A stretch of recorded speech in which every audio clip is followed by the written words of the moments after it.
Greetings one and all to this week's episode of Tenno Clock. I am Xeno and this is the Murder Doctor, that is Loz. Hello. We are here to talk about Warframe, episode 446 of Tenno Clock. And like every week, we're going to start with Emblems. Hey. Loz wins. Loz wins. Mine has a dragon. Loz wins. Yeah, yours is a dragon. What So is around yours? Oh, it's a Triforce. Is it a Triforce? Yeah, behind the Lotus symbol. Because it also looks like it's got extra bits tacked on and on the bottom. What's La Confrerin mean? Don't know. Good. And it's got like an Ouroboros dragon thing with a red tail. Loz wins. Loz has got a proper dragon. My dragon's like, I don't eat no tail. I go rah. Indeed. But if you wish to win 75 Platinum for your platform of choice, go into the description below where you'll see a link to this week's episode form Google thingy. And you'll see this week's emblems. Just fill it in. Make sure your in-game name is correct, spelled correctly. Make sure that you select a platform of choice, and you'll automatically be entered for a chance to win 75 Platinum for your platform of choice. So, yeah. Choice platform of. Always platform of. Platinum 5-7. 5-7. What? Was reading everything. Platform 5-7. There you go. 3/4. What the hell's going on? 3/4. What the hell's going on? The 4 candles. No. 4 candles. Candles for forks. No, 4 candles. I want 4 candles. Anyway, Dojo Dusting. Right, so one bit of news that if you're on my Twitter, you will have seen this. I'm pretty much putting arbiters to bed for now. It's become increasingly difficult to record. The amount of effort versus reward is really difficult. Things like Notice Me Senpai, I can pretty much just fire at people, say, would you be interested in doing this? And people say, could we move it to another week? And, it's fairly easy. Topics are really easy to do. There's a lot of, everyone's quite happy and jovial doing it and things. Arbiters has become a lot more difficult. The number of content creators that I know that have anything to do with Warframe has diminished dramatically. The available information to make content on again has decreased in favor to help DE do their own work, and it's too much. It's too much.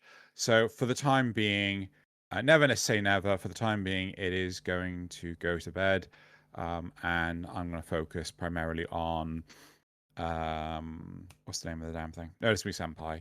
Nothing stops me from looking to expand into maybe general gaming, right?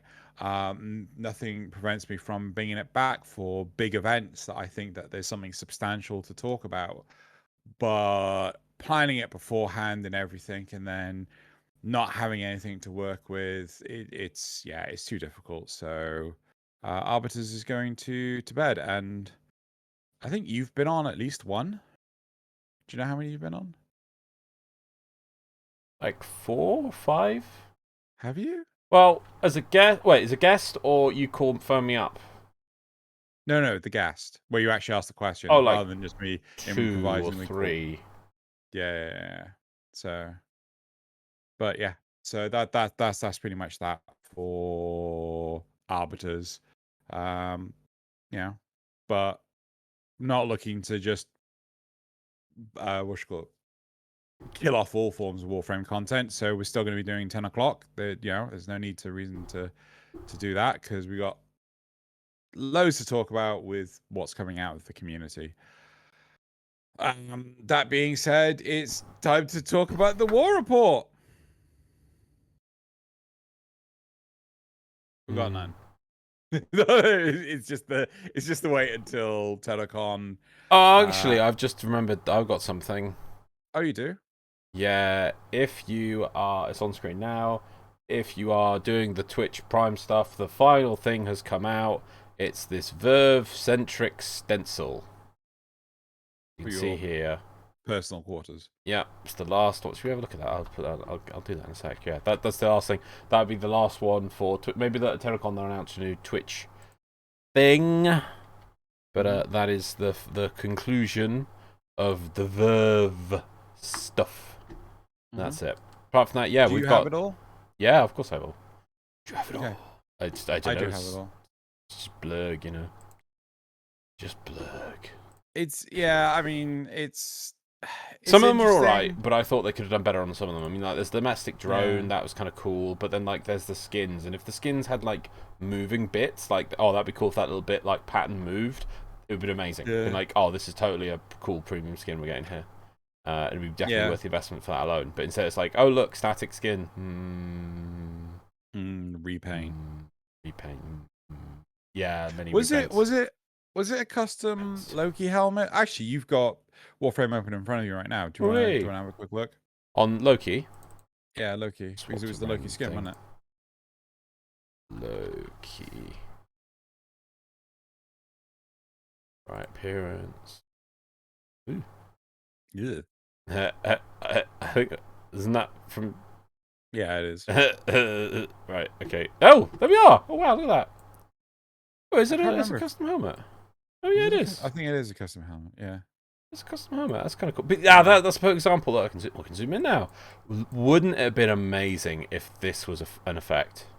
Yeah. It would have gone from, that's kind of nice, to, oh my god, this is one of the best skins and I will always use it for Loki. Like, if those 4 bits were, like, pattern, like, the Matrix kind of thing with this weird pattern, this would have gone to, like, S tier skin. We know they can do that sort of thing with Mag's face. So, I mean, even if they were to do that actively, I mean, it didn't have to. Yeah, but but the thing is, it's static, so it's oh well. Yeah. Okay. Cool. So that's that. Anything else? How do I? Where do we go? We go. What are you doing? Trying to put the Verve thing in the room. Oh, orbiter down the bottom. Decorate. And right. Then... Oh, do I go to the... Oh, you might go to that thing. I don't know. Aha. It's a stencil. Oh, there we go. Again, like, this would instantly make it so much worth it if those actually faded in and out and things. Oh, man. I love this, but it won't make sense, but it's like DNA to me. Oh, man. Fair enough. Gonna put gel electrophoresis on my walls. Good job.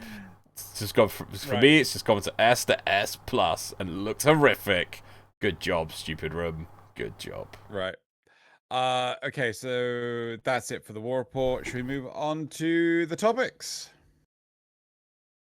We could, and I have to push that button like that. You do. Right, so topic 1 is opinion. Some quests need higher prerequisites. And topic 2, the Grineer Destroyer. Cool. Right, so going back to topic 1. Some quests shouldn't be available so early. Vox Solaris is too early. Most of the quest is relatively simple, but the last offense can be like a brick wall of intensity, especially with newer players. Deadlock Protocol, available at MR4, is going to give people a hard time if they don't understand formatting, modding, etc., with how hard it is to fight Protea. Rising Tide should entirely be gated by War Within. One of the quests on the is on Sedna and should be very much... Oh my god, my brain is just completely... And should very much be the reason to gate the mission more. Should honestly possibly be gated by Chains of Harrow. The Sacrifice at least gives an amp warning. The moat amp does not cut it. I think that's bollocks, because I did it with the moat amp. I think I did as well. Okay. So how do we feel about this?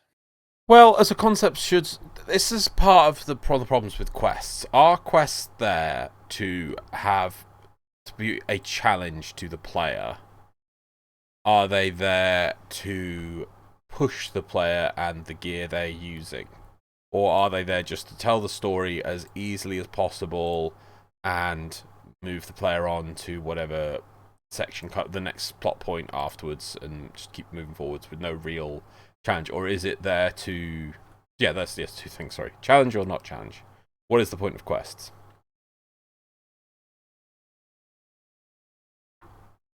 This is a good question.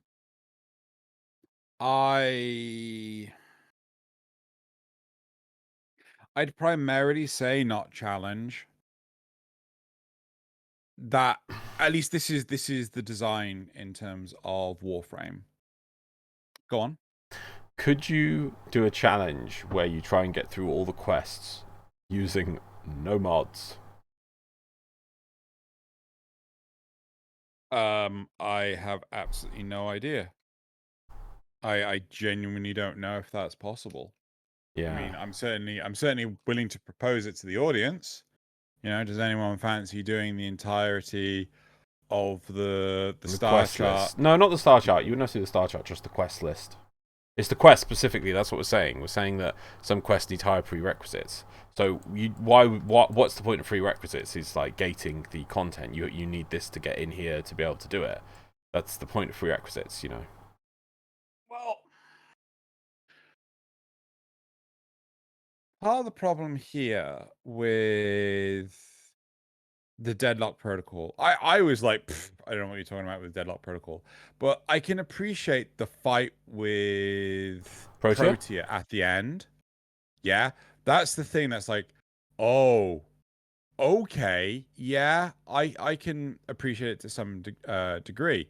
But the problem is that we have gotten, like, gaming, especially Western culture gaming, has gotten to the point where you're not allowed to fail, right?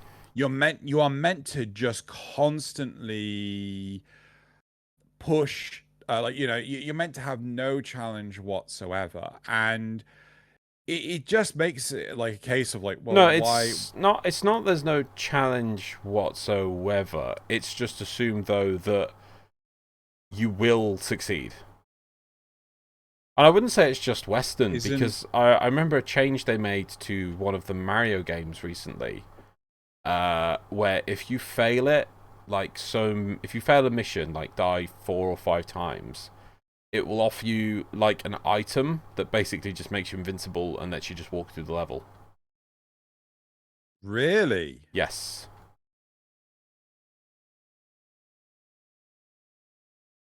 But I can appreciate the target demographic for Mario is not the same as the target demographic for Elden Ring, right? You would never see that with Elden Ring. If anything, Elden Ring would mock you and go, we're going to make it harder for you now. Yeah, but that's the thing, is that from Soft's exception, it's like there are all the other games, and then there's Dark Souls, which I know it's Elden Ring, but it's just Dark Souls. It's just another Dark Souls, you know. But even so, like, I feel it's more like just Japanese games in general. Like, oh god, what was what's the one that I absolutely love? Nier Automata, right? If you fuck that up, you're just gonna keep trying until you get it right. Mm. You know, yeah, you can go away, you can try and gear up and things, but realistically, it's a bullet hell game. You have to dodge, right? It doesn't go, oh well, we'll give you 50% less bullets. No, dodge better. Yeah. You see, for some people that's fine. For other people, they'd say, but I just want to see the story. But it's weird. There's people that say that though, and some games do offer modes where it just goes on easy and there's no challenge, and you just sort of play without succeed. You get to see the story. But then, are you just watching a YouTube video at that point?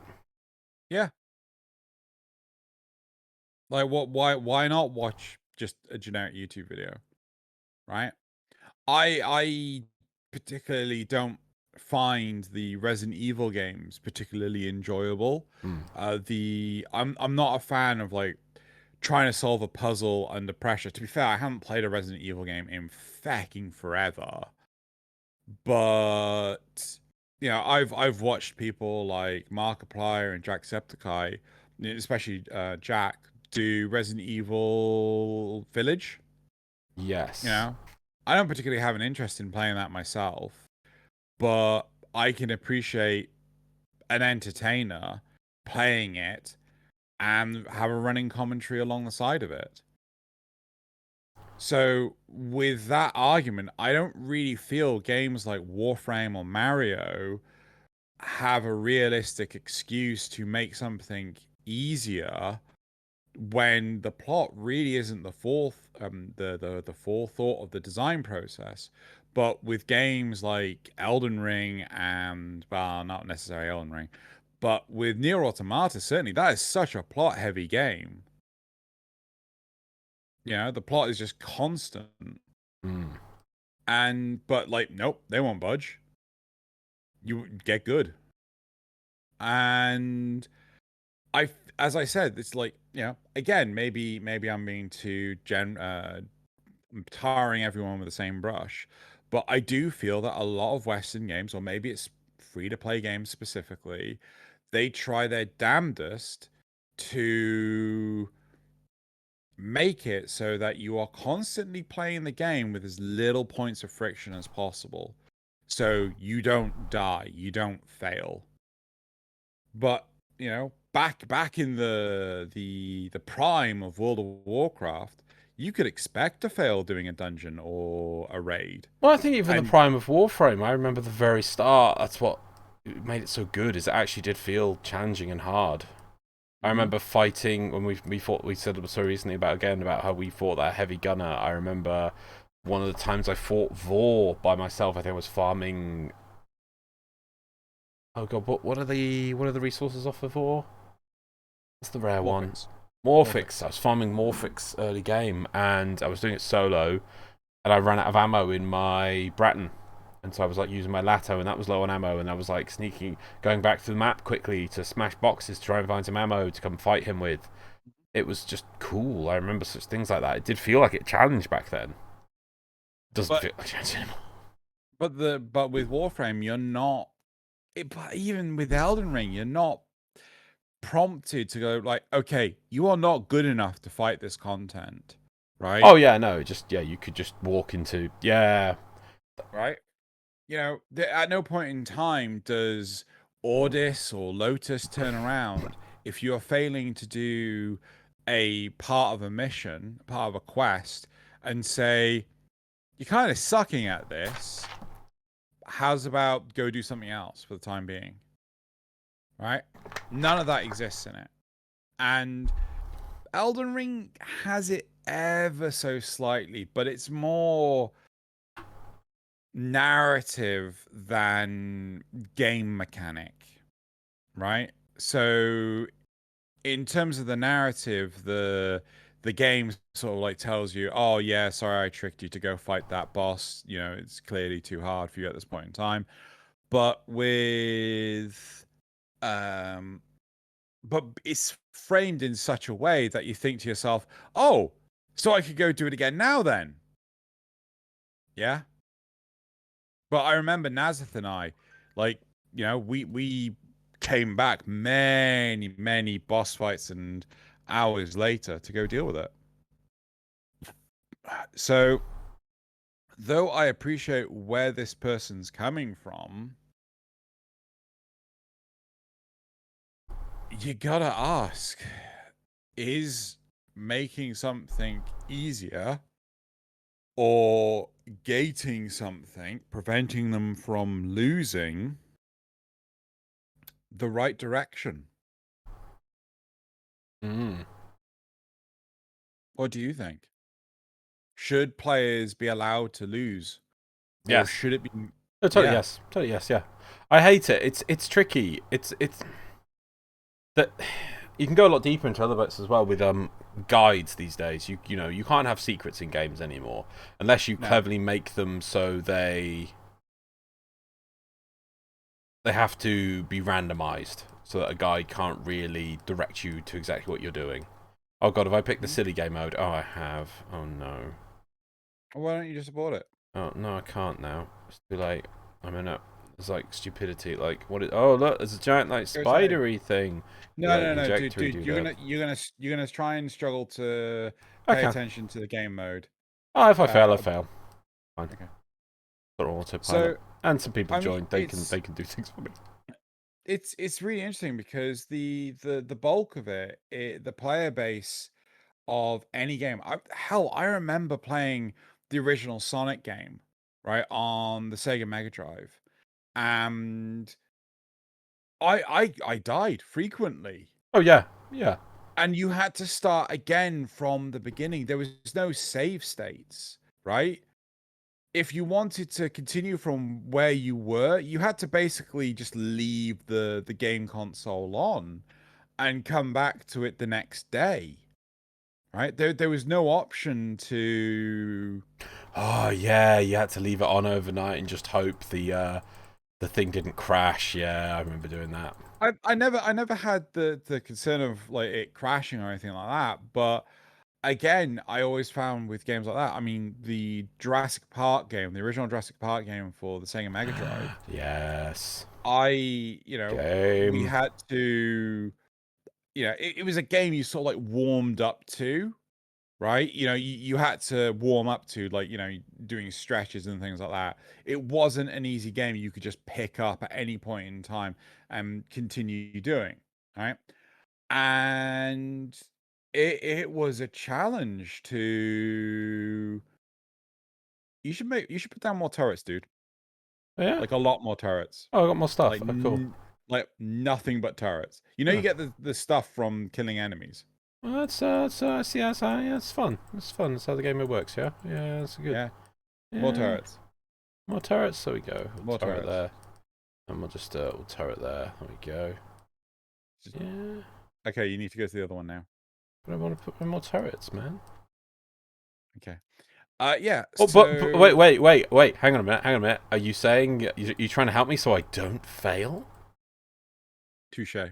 Yeah. But the big thing is, like, games have been made trivial in comparison to when we were kids, and still people demand stuff to be easier. Yeah. And it's like, you want hard? I will show you hard. But then, as a counteractive point to Warframe can give you hard. You can go do harder things. Now, I know there's gonna be people like that who are like, "What are you talking about that's hard in Warframe? I can run 27 tridolons in a night by multiplexing my game and instantly spawning the count in just to the winning point or some stuff, Mm-hmm. So yeah, I know there's gonna be some people like that. But majority of people, you can make the game harder. You can have have a difficulty and a challenge if you want. Look at it now. My allies are dying because they're terrible. Oof. You hear that, allies? Take that, allies. Oh no, I got a cool person who's put things in. You got to put turrets down. Oh my god, I got so many points. I put down. Do I know what these turrets do? No. Just put down the second one. The second one? I'm pretty sure the second one's the lightning one. Is that the only one you like, is it? No, this is really... Well, I mean, all the turrets are good, but it chains. We do like some cheeky chain lightning. Some cheeky chain lightning. Yeah. So I do think there is difficulty in it, but then specifically the quests. And for Warframe, let's bring it back down to Warframe. I am of the opinion that quests should almost be a challenge. Let's think specifically for the new quest. These are my allies, aren't they? That's why I'm not able to kill them. Let's think for the new war. Yeah. There's the section where it says you need to have your necromech, sorry. Mm-hmm. Yeah, challenge. Yeah. No, it isn't. Yeah. It's a joke. It's a complete joke. You just I mean, I'm pretty sure error does the bulk of the work for you. Yeah. Wait, did they break one of the things? Enemy cold damage active. On A, I think so. I don't know. Oh, I must have broken A. Don't lose, dude. Can't lose. Don't lose, can't lose. I think I Can't can lose. lose. In fact, I'd be happy if we do lose. That'd be a But perfect yeah. point. Okay, so I'm of the opinion that players should be incentivized to go away and, improve their equipment and stuff. The problem is the majority of the player base, the majority of any player base will turn around and just stop playing. It's too hard. I don't want to do it anymore. Right? I remember when, again, my baby cousin would come over and he would play on my PlayStation. He'd play a game for like, oh God, less than 5 minutes, found it too hard, and then asked to play another game. I was like, I've literally just put that game in there. What do you mean you want to play another game already? You know? Nope, too hard. Don't want to play it.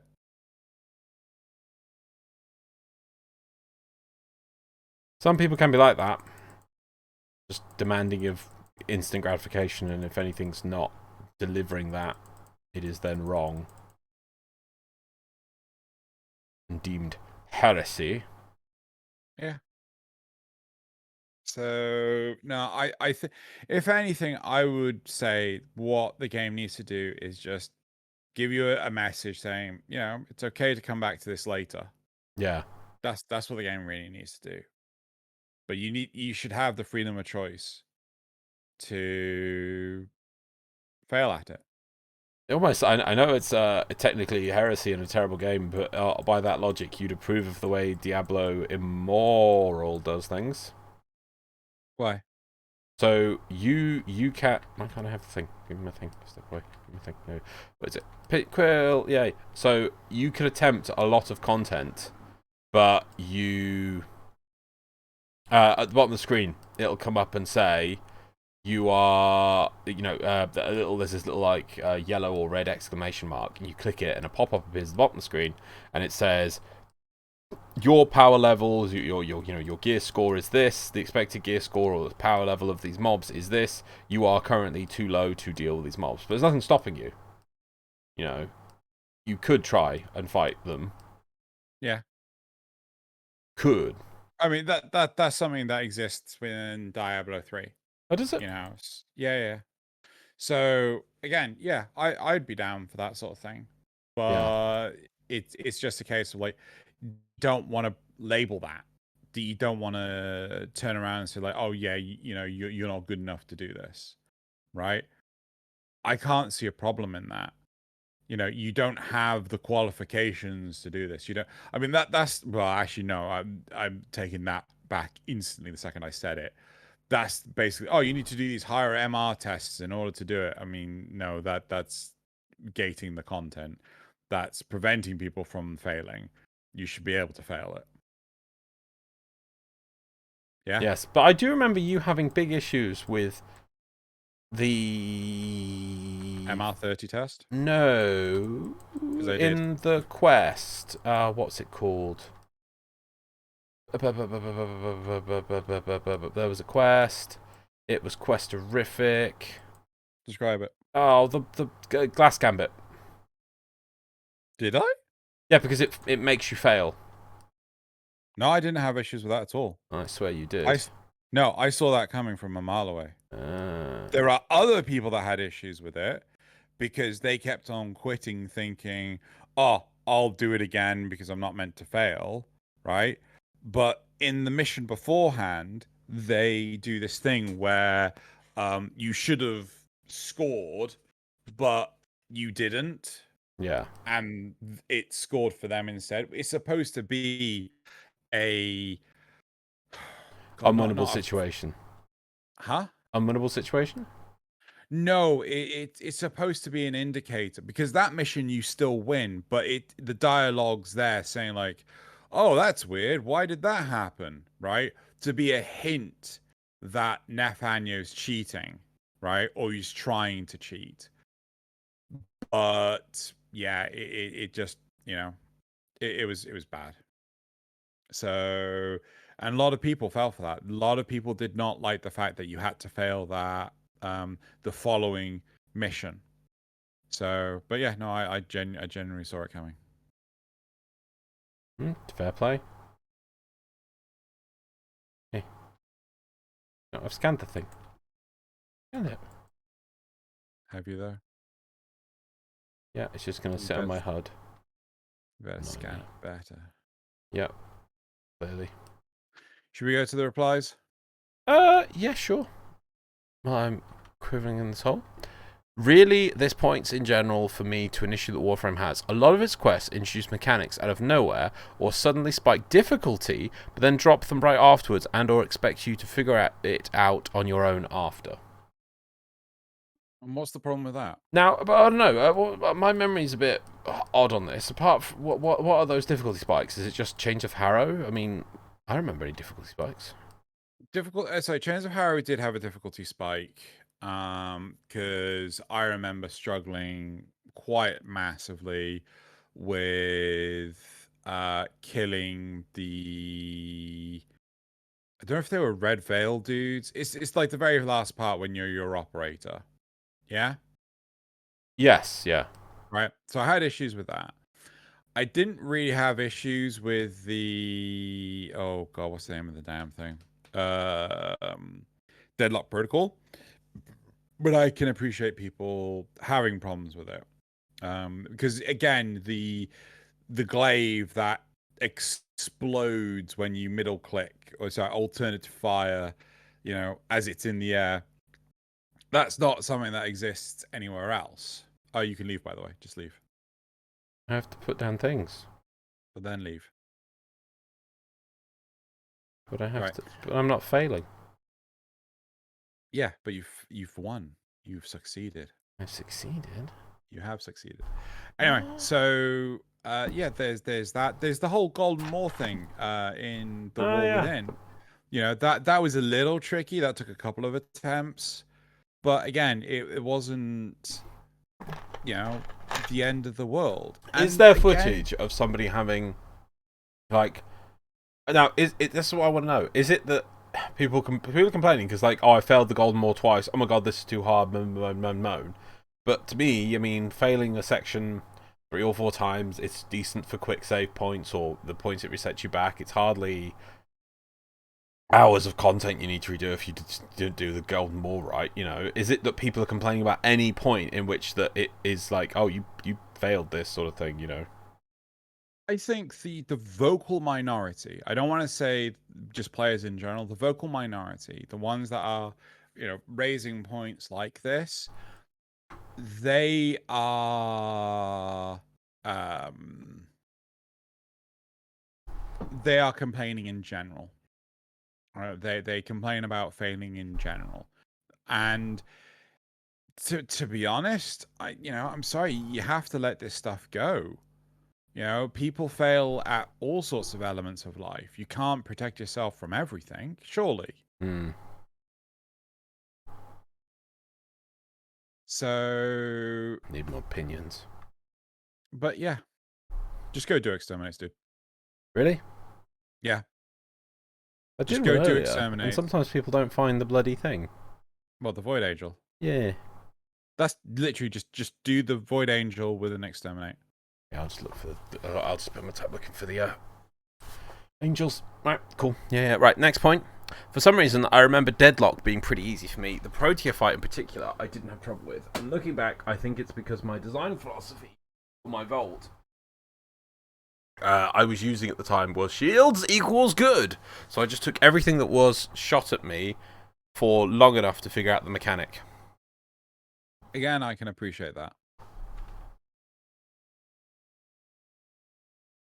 One mission, boss I had particular problems with was the Nihil boss fight at the end of shit. What was the Nightwave? I can't remember. The glass one. Maker. Yeah, the glass one. Right, I think it was Glass Maker. Something like that. Anyway, non-intermission. I had. Was that the last non-intermission? Yes. I had issues with him because if you threw his projectile back at him, it was always shining through whatever surface it came in contact with.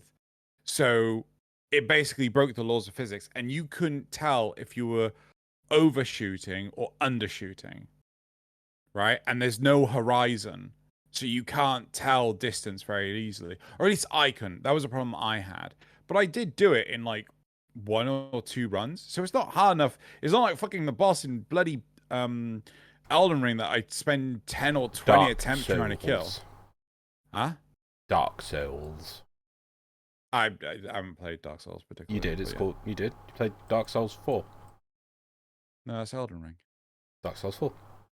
Not Dark Souls. Technically, Dark Souls 3 is Dark Souls 4 if you want to get.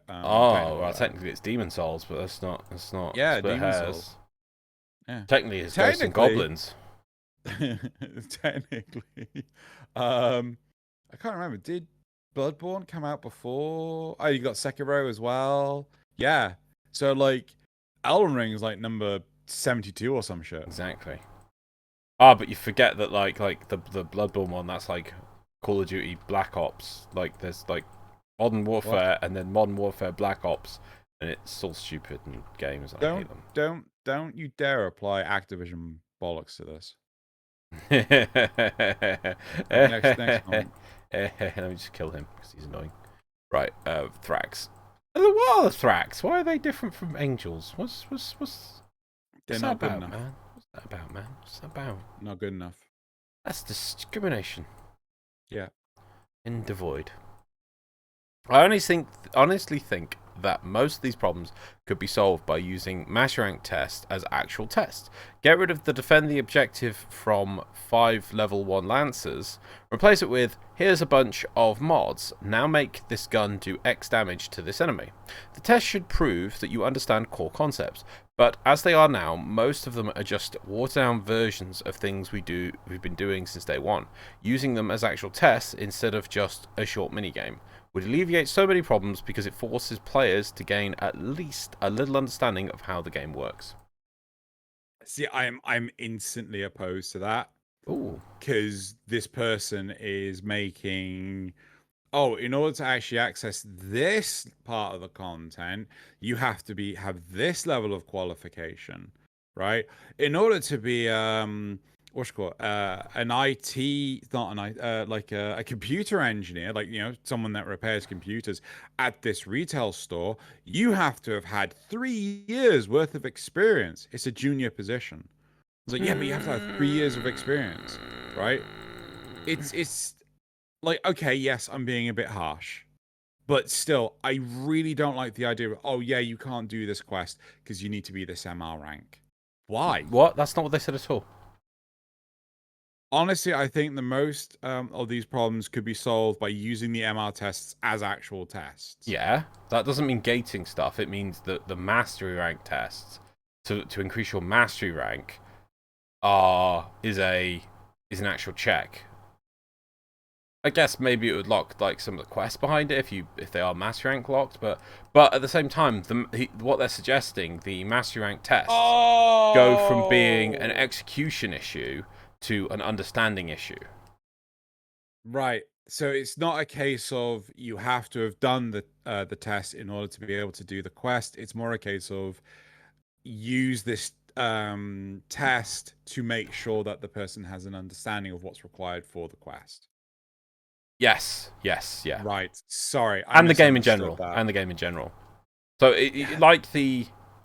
like the way that we keep wanting a mod tutorial, which is just a goal to get people to understand how to do mods. One of the master rank tests could be rank up this mod. Yeah. So make this gun fight the Grineer and then use it. You know, But again, that's what the junctions are for. Like, so the problem they with are, but they again, the tests are more I don't know, more complete than the junctions. The junctions just I don't know. yes, but the junctions are mandatory, Like, yeah, right? maybe they should have done more with But the junctions. Like, why does all the junctions, like, they're just one room with a warframe in?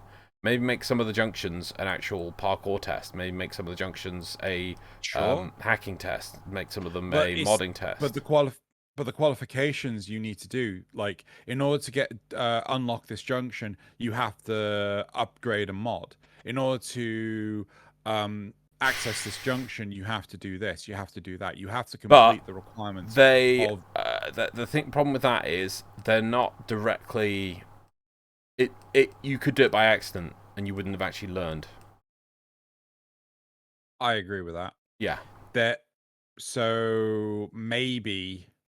mm, I kind of see what you're saying. Maybe some form of like mini tests or something, which is like, oh, prove that you know how to upgrade a mod, and you press the button and it takes you to your foundry and you have to upgrade a mod, Well, and then it yeah, just it wouldn't even be your foundry. I would make a mission where you're in a fake room with a fake foundry to really just hammer sure. it home. And it's like, but it looks like your foundry, but it's just like it by itself, not stuck in your ship. It's like you're using this terminal. Here is mod screen. I mean, a better question is at this point, why is this person bringing up the whole issue with the quests?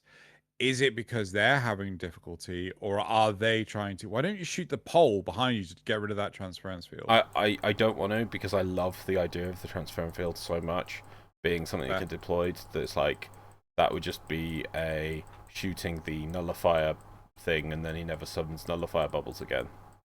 Okay. Make me sad. Anywho, but yeah. So the rest of my point, I've lost it entirely because I was so confused to why you weren't bringing that thing. So they're saying, you know, this needs to be addressed. But the question is, who is this person speaking on behalf of? Are they speaking on behalf of the new players, or are they speaking on behalf of themselves? Because I know a lot of places like Reddit and things like to do this. They like to speak on behalf of the new players, believing that some of these things are the problem. But in all personal honesty, a large part of the problem when it comes to Warframe and new players is the mod system, the lack of an explanation of how the mod system works. Yeah. It's I think the best thing to do is sit down with people, with new players, and ask them, why did you stop? What made you stop? Right? Because I know one of my you, you might want to go back and get the point, Angel. um, one of my friends stopped playing like nearly instantly for one simple thing. He doesn't like endless games. He likes games that have a conclusion. Warframe doesn't have any form of conclusion. It's a game as a service. He doesn't want to play it. But that doesn't mean that there's a problem with Warframe. It's just not for him. Yeah? Yeah. Okay. Yeah, but that's like somebody who likes playing FIFA, and it's like, but I want you to play Mario. It's like, yeah, you're not going to be happy with that. Exactly.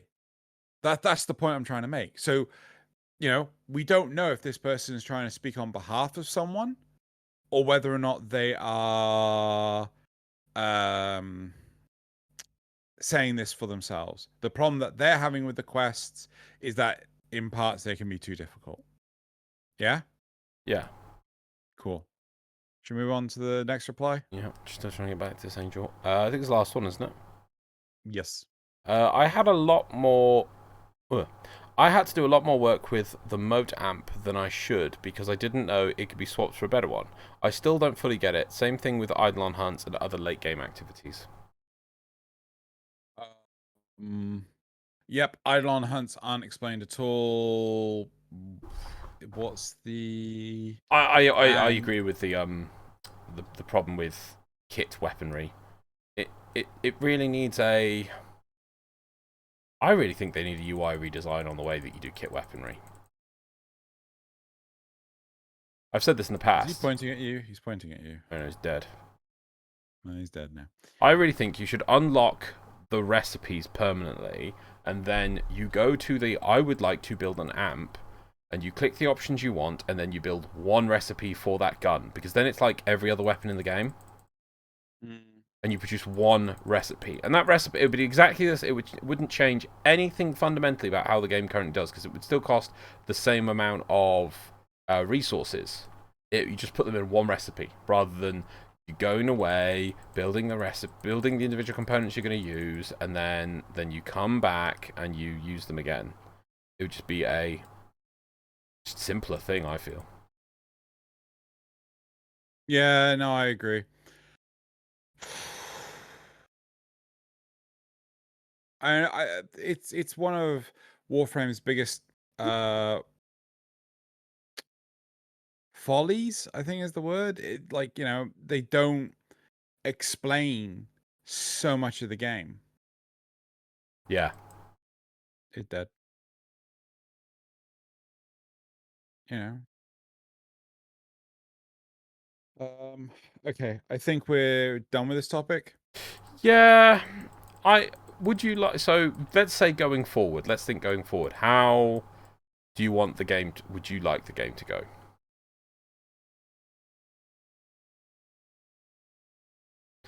So the next bit is obviously the Zeraman, the Deviri.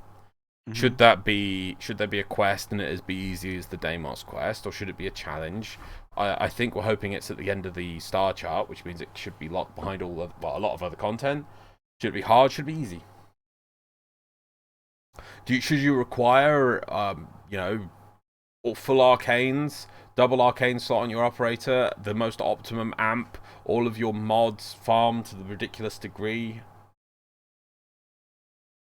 I think gameplay first. I think that the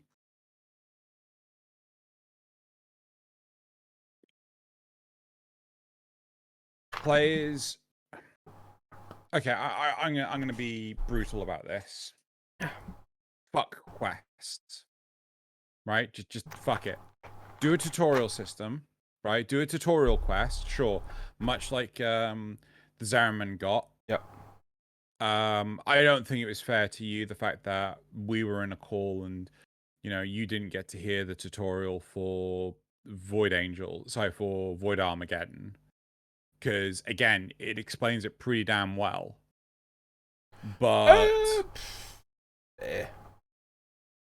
in all honesty, I'm getting so bored of the drip-fed content in terms of lore and plot. I would rather let's just have gameplay and something to do, right? Because right now we're about to embark onto a wonderful land of Cool. what's called Toys R Taveri. Us. Sorry, what? Huh? It's a magical place where kids come to play. Oh, okay, Toys R Us. Cool. Sorry. Yeah, so we're gonna go to Taveri, right? What happened to the holdfasts? We just ditched them. Oh, but they're done now. We fixed the bloody That's ship. the problem, though, isn't it? Right? We had a what's it called? Not Ergoglast. We had Parvos Granum turn around and say like, oh, why don't we join forces and shenanigan.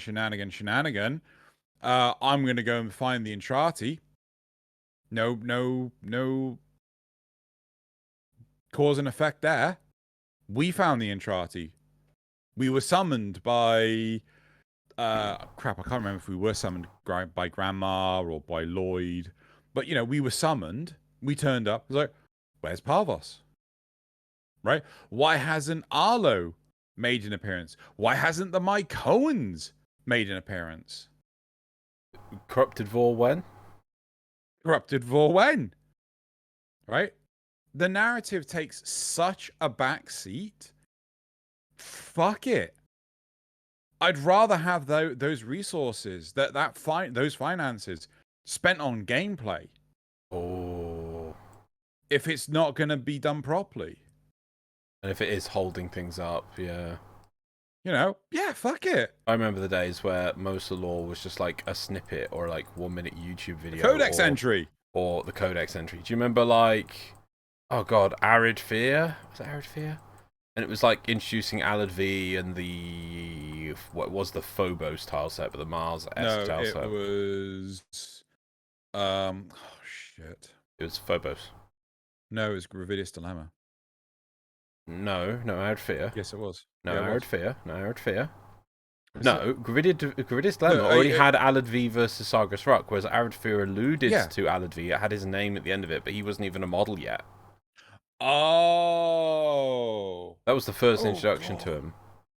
Which one was Arid Fear? It was the first event we did, not the first. Well, we missed the other one because we were told we were not good enough, but we were. Arid Fear. I can't remember which one that one is. It's we had to go into the void in unshielded corpus ships because they were trying to hide the delivery locations for the Grineer, and so when we went onto the corpus ships, it was all like, whoa, trippy effect, whoa, cool. And then the whole goal was that the Grineer were building these settlements on Phobos, but the corpus were doing the deliveries and hiding that they were doing this and the locations. But to get locations, we had to go into the void in unshielded technology. It was really cool. Yeah. And they said it would take us a week, and it took us 3 days. Oh, that one. Right. The one I didn't get to play because we were doing it for everyone else. Yeah, I remember now. Yeah. So, right. Okay. Yeah. I in all honesty, I prefer those days. I genuinely do. Because granted, the plot wasn't abundant. It wasn't voice acted or anything. No, I felt the plot was more free because it wasn't voice acted. Didn't have to fix a cinematic. It was just, here's a wad of text. Now go do your thing. And I feel those days were better. So yeah, that's my thought. Yeah. Right, should we move on to the second topic? Sure. Cool. Right, so this is the community concept topic, and we have the Grineer Destroyers. Loz presses the button. Cool. Right, the Grineer Destroyer. The main issue we have with boss fights. Actually, I just want to quickly check when was this originally done. This was January 2014. There we go. So once again, this predates Thumpers. Yes. Right. Or Tusks, whatever's. The main issue I have with boss fights are lack of pressure and lack of required team coordination. Currently, most bosses in Warframe allow a player to stand still and just mow them down with max duration multi-shot rainbow bullets. Giving bosses attacks that force the players to stop shooting and get their asses out of the way will also prolong the life of the boss, meaning they can be less spongy, which is exactly what Warframe needs. To force better coordination, attacks should be implemented that require everyone on the team to be on the ball. If you don't get out of the way, you take a massive damage or you die. The Grineer Destroyer, for lack of a better name, is a massive Grineer war machine designed to be able to deploy at a location and decimate it, leaving the area free for the Grineer to occupy. The Grineer don't care about who lives where, believing everything is theirs by right. The boss is huge, at least 10 times the height of a Tenno. Jeez, 10 times? He isn't very mobile, but he has plenty of mechanics to keep players on their toes. When I say endgame, I don't just mean a boss that can make the constant fire of 4 fully modded somas for 10 minutes, though he he'd need to be spongy to an extent. The difficulty with this boss comes with constant pressure and highly damaging attacks. The reason for a forest tile set is that trees can obscure the vision of players, which means they will need to relocate, which again prolongs the life of the boss. However, trees can also be used for the players to shield themselves from particular attacks, which opens up exciting new mechanics that will require players to pay attention to their surroundings. Okay, cool. So there's not too much more. Phase 1 of the attack, the boss will have to be spongy to an extent. He just has to be. His attacks will force the players to stop attacking and relocate. I assume that's supposed to be every so often. That he can be artificially spongy by making the players unable to attack with great risk to themselves. Players can stay further to avoid damage, but it will be more difficult to accurate fire of right. Basically, if you're further out, it's going to be harder to hit the thing, I think is the point. If players stay close, they will hit the destroyer easier, but be more likely to have heavy fire concentrated. So, they're going to aggro. Destroyer will attack with 4 turrets around its body, targeting turret, top priority, railgun turret, insta-kill on players, sniper turret, slowly firing but massive damage, machine gun turret, constant deadly hail of bullets but not constantly firing, and will only fire for a maximum of 7 seconds at a time, cooling down for 4 seconds. Stomp to move enemies back. Well, I'm assuming that's the players. Centrifugal blast to knock enemies back using a large shockwave, but doesn't stun them. So a knockback. I mean, why is it centrifugal? I don't know. Missile barrage targets randomly in an area. And then tons of other attacks. These seem to be most central. Okay. So Tobiah has basically said that there are more attacks in phase 1, but these were the best ones from interest. Phase 2, turrets as in phase 1, missile barrage, but more rockets, centrifugal, blah, blah, blah. Dumbfire rockets with higher AoE damage, dispel ability. So in phase 2, it can turn off your abilities. I don't know what ultimate. The arena will have 4 towers, each with a console in it, that have been active until the end of phase 2. Players must activate and hack them, basically. Players must hack them, then wait to activate the consoles together. There will be a short 2-second window for latency. Once all 4 consoles are active, a hailstorm of orbital strikes will finish the destroyer. If you don't kill them fast enough, you will die to the destroyer firing off its main cannon. You will die. You'll die. So there was a lot there to unpack. What are your thoughts? I did feel there was a lot of abilities going on there, and it's a bit.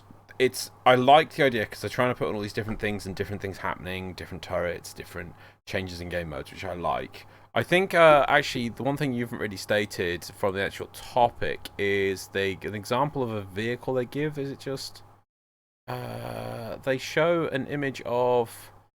Yes, it's from Destiny 2. Google Grenadier Tank for that image. It's the big tank.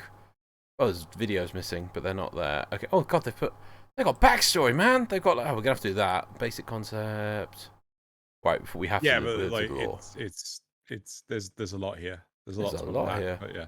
Oh, and it's also actually taking ideas from Final Fantasy 14 on situational Yeah. stuff with things in range. But I like something visual. You got to put something visual for me. I'm a visual person. Mhm. And so the tank, I'm not sure which it is. I think it's a fallen tank, and it has turrets on top, big turret, but big stompy legs. It's the kind of thing I actually really wanted for the Grenadier, and instead we got jumping Jack Mhm. in the box, Mhm. onions, jumping Jack onions, which just feels just ridiculous. Whereas this thing feels very. I do love the way that tank plays in the game. It's very grounded, and it has different stages. I know it's just an image here, but it's not the exact thing. It has different stages, a la our favorite boss fight, the Exploiter. Exploiter, best boss fight in the game. So Mhm. I like that kind of stuff. But what I'm jumping around here and trying to say is there is one risk with putting too much stuff in. If you've got like these turrets all doing different things, these different types of missiles that are silencing you, dispelling you, doing this, whatever, that it gets to the point that there's just too much going on, and it just feels. I feel that it's the same thing I feel with Profit Taker. There's so much going on that I just do not really get a grasp of the fight. Mhm. Because there's like mob shooting me, then there's like the boss shooting me, and I gotta dodge stuff, activate stuff, shoot it with a certain energy field. Where is the damage coming from? I don't even get time to really work it out, and it just goes bleh. I very much agree with a lot of what you said. I think one challenge to implement with this that this person hasn't highlighted is that maybe each turret, there's 4 turrets, each turret picks a player to Yeah. to attack. Now, this is not something AI particularly do. You don't have one moving AI with 4 gunner AI. Does that make sense? Did they describe where the turrets are on the vehicle? I think they said like around the body. Right. What Now, you could so what you mean by you don't normally have AI targeting or whatever? so when you actually have you typically have like an AI director, right? You don't have multiple AI running concurrently. You have one AI that's dictating the actions of all the player pieces. Much like a dungeon master in Dungeons and Dragons. Because if you have multiple AIs running simultaneously, it will grind your machine to a halt, right? So instead of actually having one AI per thing, you have one AI governing everything. Yeah? Yeah. Really simple in concept. And the problem is with most AI is that they have a limited set of actions. So movement, stop, crouch, shoot, or aim, shoot. You get the idea. But part of the problem with a device like this is the AI would need to be reconfigured to have 4 separate aiming options, right? So each gun has to aim. Each gun has to shoot. And Yeah. typically what will happen is it will aim at one thing, right? Look at doing a thumper on the planes.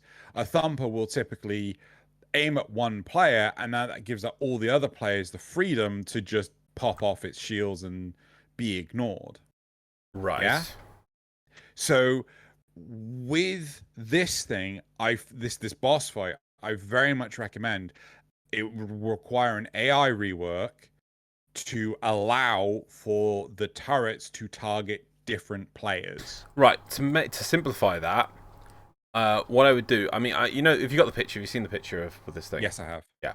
So I imagine that the 4 turrets are in 4 different corners of it. Like maybe there's 2 at the front point. One points northwest, one points northeast if it was pointing north ahead, and then one points southwest, one points southeast. And what you make it, this is because I saw there's the Final Fantasy-esque thing in there. What you do, so how it'd be really tricky to kind of do to like it feel like okay what you're being targeted by which turret whatever. What you do is you make those turrets point in their 4 directions, and then in certain phases it says like turrets are active now, and each turret does a cone in its particular direction. Mm-hmm. And as long as there is a player or one player in that region, like during this phase, the big stompy tank will not turn around or anything. So it's like where you've got to stand. You've got to stand in front of your turret, and then the turret will target you because you're in that arc, right? Mm-hmm. If you're not in the arc, the turret will go, cannot detect target, and instead it starts shooting super missiles at the top if it can't detect any target in its direction. Yeah.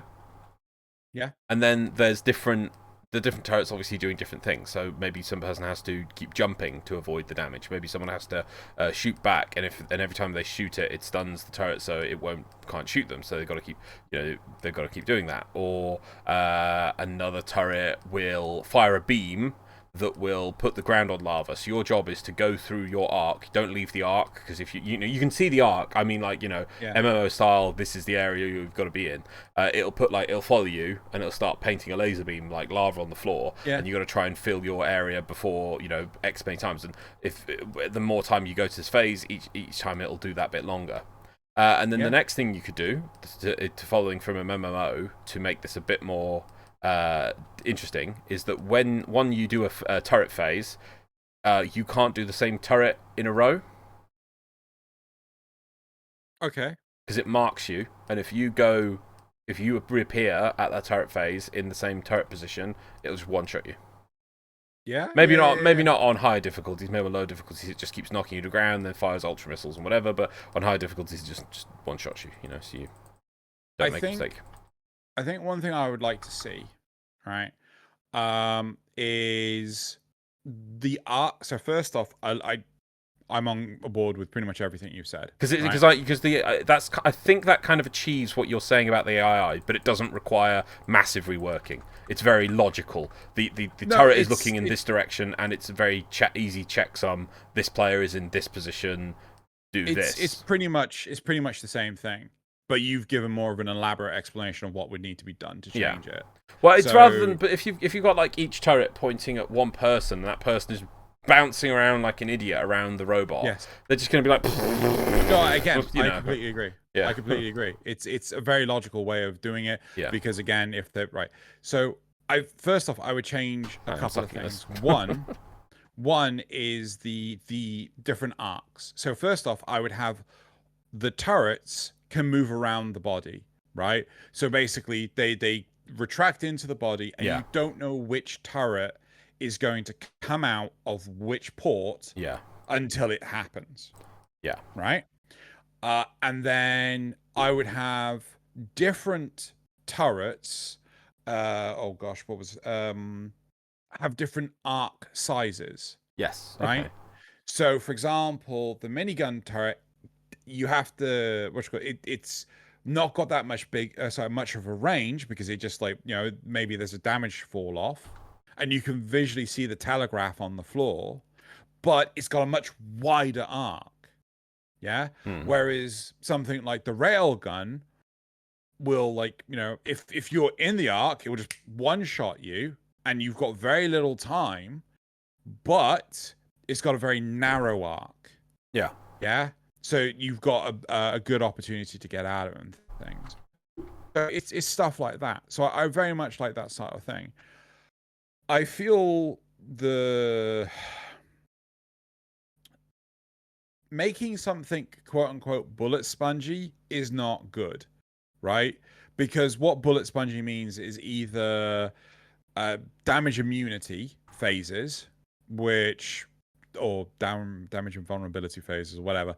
But the whole point is that mitigating the damage is not fun. We've all done Sargus Rock, where we've had to wait around for 3 billion years. Sargus Rock isn't a bullet sponge. No, the invulnerability phases are. The invulnerability phases aren't bullet sponges. No, but that's one way to deal with it. So you don't want. Or you could damage cap it. You don't want bullet sponges, but you don't want invulnerability phases. I don't want either. Right? I would much rather have. Oh no, but the problem with I apologize. The problem with the the invulnerability phases of Sargus Rock is that they are out of your control entirely. Yes, yeah. That's that, but the great thing about the exploiter is the fact that they're in your control. Yes. Yeah? So you just have to grab a one of the coolant arachnoids, Magubas, grab their coolant cell, put it in a thermia fissure, and then throw the thermia fissure at the thing. It's within your control to do it. Yeah. Yeah? So that's fine. So yeah, that's the sort of thing I would do. Doing all 4 turrets at once, huge problem. What happens if one person goes down? It bases on the amount of available players. Right. What if one person can't get to a turret? Oh, there's the time. You know, let's say it's the Stompy robot thing from Destiny. It does go bleep bleep, turret mode activate, and it hunkers down, and then there's like a timer of 5 seconds. These are the towers. It says in phase 2, you have to activate 4 towers at the same time with a 2-second window to barrage this tank to kill it. Yeah. Right?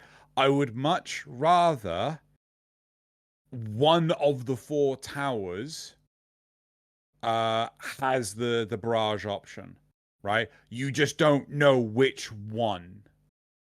But you've got enough time to run around all 4, or no, you don't. That's why everyone has to go to one of them. Yeah. So if you've got 3 players, only 3 towers activate. If you've got 4 players, all 4 towers activate. So or you know they're in play. Sorry, that's what I mean. But you just don't know which one of the 4 towers is the one that does it. And if only one person is doing it, well, they've got a 1 in 4 chance of getting the right tower. Yeah? Yeah. So, you know, I'd much rather that because, like, I mean, fuck, like, how often do you have to... The only reason why friendship doors work is because players actually have to stop what they're doing and wait. What the hell are you doing? Running. Anyway. Trying to just hit the maximum bloody thing, just like killing these things. Random. So random. So random. Anyway. Aside from that, I'm on board for this sort of thing. I do feel it's interesting. We've had 2 topics, this last week and this week, that were really calling out for a Grineer heavy vehicle device to be a bit more, give a bit more presence to Grineer in larger areas. You know, that they don't just win by... Otherwise, every faction just basically wins by pumping out enemies, basic troops. The Corpus just produce robots, the Infested just infest things, and then the Grineer just keeps spawning clones. It's like, okay, but can we have a little bit difference? And it's supposed to be, you know, here's a bit of flavour for the Grineer, giving them a big chunky robot. Obviously, last one was a biped, this one's sort of a tank, and what we got was a frog. Mm-hmm. Were you happy with the Thumpers? Oh, God, no, I hated them. Yeah. Absolutely 100% hate them. I think they're awful. Yeah. What don't you like about them? The jumping around. Mm-hmm. The fact that... I dislike the fact that you have to destroy all 4 panels, and if you're the only person there... Yeah. It's nowhere near as easy as if the other person can just go behind the thing because it's pointing the wrong way and you can take out the other 4 panels. Yeah, it is annoying because it tries to face a certain direction when attacking you. It's always facing you. That's the problem. Well, it tries to face 2. There's two compass points that have guns on, and it tries to point those 2 towards you. It's not always the same, but it's one of the 2 is it was trying to use based on where it's attacking. Right, but there's always at least 1 or 2 legs that it's really difficult to get because it's always trying to face you, right? And it just exhausts the shit out of me, right? I don't like them. Whereas, you know, the Exploiter was a phenomenal boss design because it gave you a lot of control. I think realistically, that's the sort of direction DE should take boss designs. But it's about what the boss can do to you, you know, avoiding packets of damage and stuff, right? Or, you know, manipulating what you're doing to them to their advantage. You know, look at radiation damage. I mean, realistically, the one of the worst things when fighting, so one of the worst things for a Tenno to fight is another Tenno, right? So if a boss turns around and goes, what's the, is it Link Life? What's the Trinity ability? The one that links to an enemy to, so if she takes damage, it goes to the enemy instead. Link? Is it just called Link? There you go, fine, Link. I don't play Trinity, I don't know. Anyway, so but if it does that, then all of a sudden the player base just can accidentally wipe out their entire team. Again, I'd like to see raids come back. Hey, simple thing. Just do a simplistic arena boss fight as a raid. That, you know, so you just got one room and the boss fight. That just have the boss fight. What's up? Are you saying anything? It's not coming through. What the fuck is this? What? Freaking bubbles! Fucking Bubbles and fish! Oh, okay. It's freaking fish! Look at that! Okay, that's nice. Loz is having a stroke, it's fine. Bubbles! Yeah, I get it. Better buy my bubbles. Oh yeah. Content. Anyway. I do need to buy these mods actually, so yeah, I guess I do that. Should we do more event? Woo!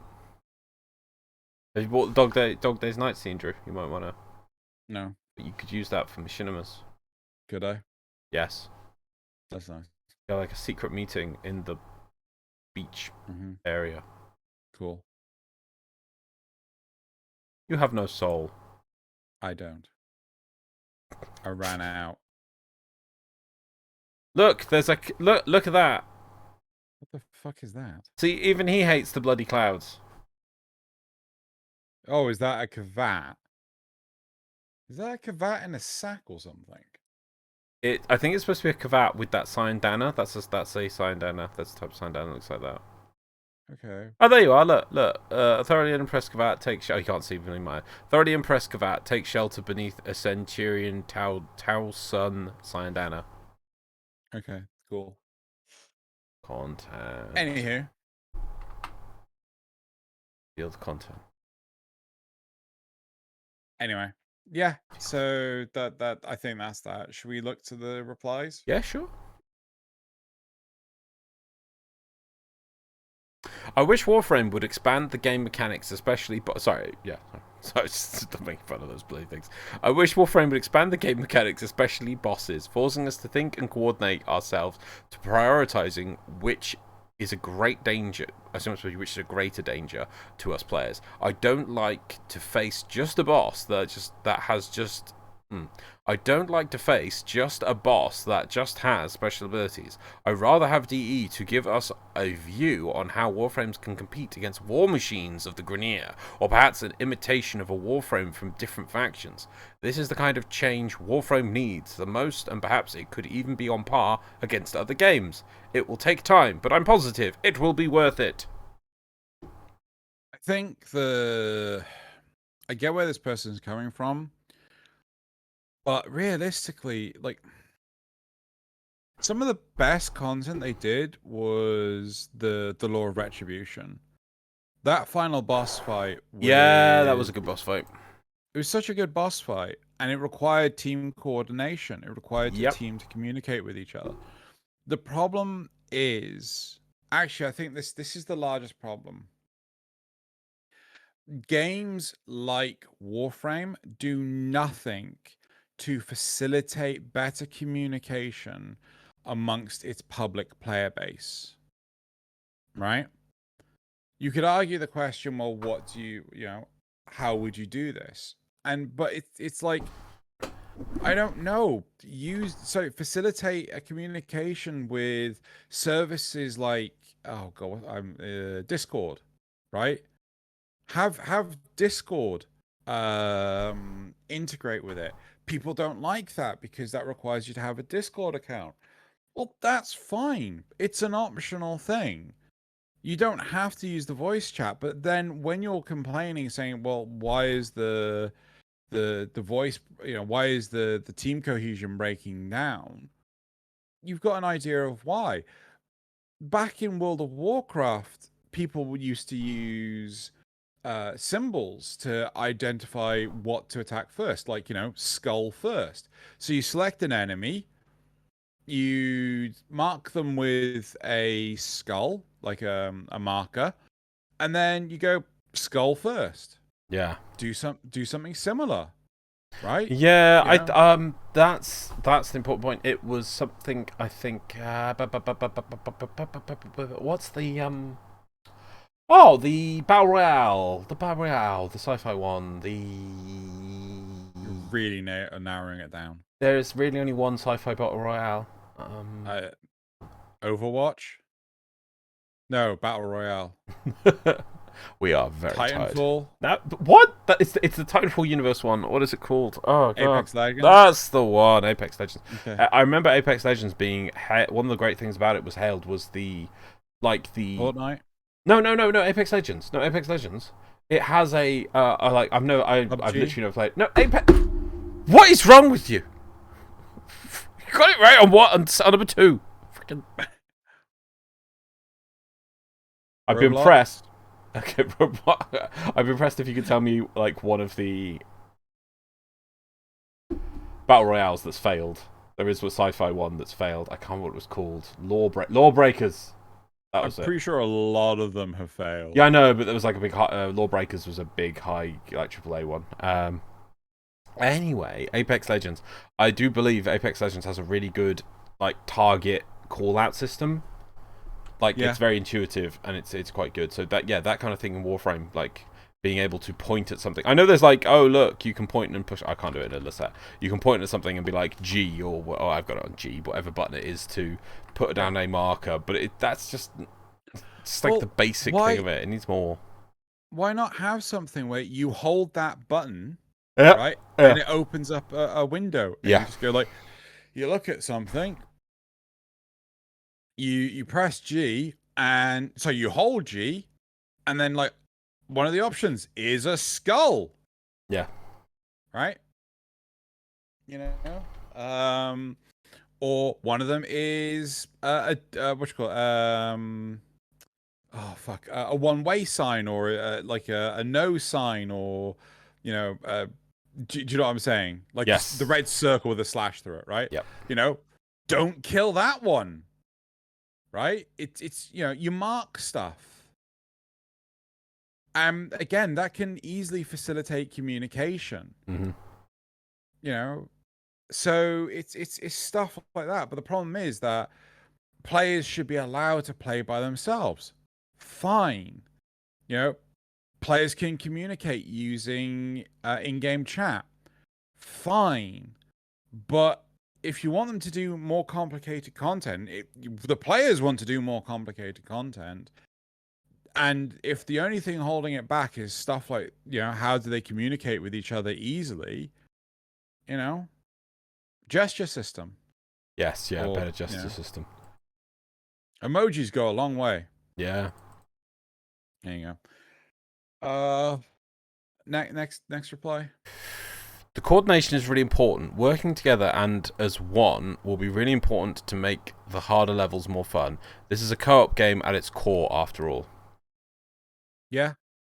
Yeah. I mean, I really wish they'd bring Trials back. It's just that they didn't. They went all ham at first, and it's like just try an easy one first. Build up to it. No. We're gonna have a ticking clock to start with, and it's like really hard, and there's underwater sections and mechanics you've never seen before, and it's like no. There are underwater sections. Yeah, one of the pipes didn't you have to go to water to bring you to go grab? Oh no, there couldn't have been because it's so it's that tile site, isn't it? But you know what I mean. It was an underwater. No, it was. Wasn't it that you had to kind of look for where in the final room? It was tricky to follow the pipes to the terminals. Yes, there was a pipe that goes through some water. There you go. Yeah. So that's yeah, okay. Don't do all that. Just start easy. Do multiple versions of the same thing. Make it harder. Just do a boss arena. Just do a boss arena, because it's not fanciful or anything like that, but it's the first one you're going for, right? It's like baby steps, Oh effectively. no, the one they should have done, or the first tier of it shouldn't of the wouldn't the law of retribution be cool if each, you know how they did it for. This would have worked so much better. You remember in Profit Taker that there was like bounties, but the bounties are actually just like steps of the story. You know, that you're doing this, then this, then this, and you fight Profit Taker on the level 4 one. Yes. Do that kind of thing for Trial of Retribution, where like the Trial of Retribution is a fortress, and so each bounty is a different part of dealing with the fortress. Because then it makes sense why you're repeating it, because it's like, oh, they've reinforced the shield array. You have to go deal with the shield array, and you get a item for it that you have to use it to, you save up those items to use in the final showdown with the boss in the boss arena on the fourth one. But that way, that the first bounty could just, there's still a trial, still an 8-man thing. Doesn't have a boss. It's just it's very simple. It's getting people into the idea about, oh, there's 8 of you. Oh, you're gonna have to all push different buttons, and like 2 of you might have to work to open a door, that kind of stuff, with no stress, no easiness. And then on the level 2 one, then there's this is the poison chamber with the ticking clock with your health always ticking down. What are we gonna do? I'm surprised. I would have thought you would have gone with, let's just do an Onyxia's lair and No, I want, because I want more. yeah, but I'm just saying the first one. No, I think that the thing I like more about Trials isn't actually the boss fight. I like the first section where you had to use 2 people had to step on a pad to let other people through, where you had to keep you had to hot potato the canister between people. I like the second section where you had to the hijack things going along, and some people had to go find the pads to open the next door while other people defended it. Or the room where I love the room where there's the number on the wall and you have to stand the right thing and stand it. Those are what, in my opinion, are more fun about Trials than just the boss fight. The boss fight is cool, but I wouldn't make the first trial a boss fight, because if it's just that, people were like, well, why did this need to be 8-man? I get where you're coming from.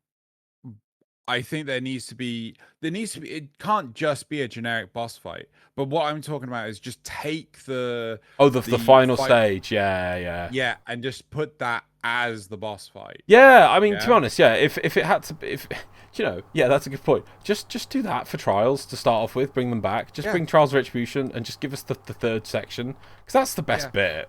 That was the best, is it that fight? I absolutely highlight, the climax of the fight. I mean, I love the counting. I love the Grenier counting. Yeah. But the problem I found was a lot of the players that I took with toward the end, they were too scared to do it because it was so complicated. So there was a, oh god, I was watching something, and it was describing this sort of fear that you get in MMOs, and it's to do with like instance fear as well. And I started to get it as well. That's why it's really hard to get people to raid in World of Warcraft, because people worry about doing it wrong, and so they don't want to do it. And then so you could say, oh well, just go look up a video to do it. And I, towards the end playing World of Warcraft, didn't want to do dungeons. I used to love dungeons in classic WoW, but then towards in Shadowlands, the last expansion, I basically gave up doing dungeons, because I wouldn't want to mess up. I wouldn't. Oh, this is the boss. What's the mechanic of this boss? Oh, if you don't do it right, if you don't stand in the right place, you wipe the group. And because it's trying to be clever and clever each time, and so you just become paralyzed to the point you don't want to join the raid, you don't want to do the trial, you don't want to join the anything, because you don't want to be the one that messes up. But then you miss out on the content. That's interesting you say this, because the reason why I didn't want to do trials, sorry, the not the trials, the dungeons in Shadowlands, is because it was just filled with toxic players. Yeah, that's the next point, is that's why you fear. But the key thing is that you fear it. But then the reason why you fear it is because you fear that there might be toxic players. Yeah. And so then you don't want to screw up, so you don't want to, and then you say, well, I just won't do it then. Yeah. So what I would like to see is effectively a fight with what's his name? Peacock Boy.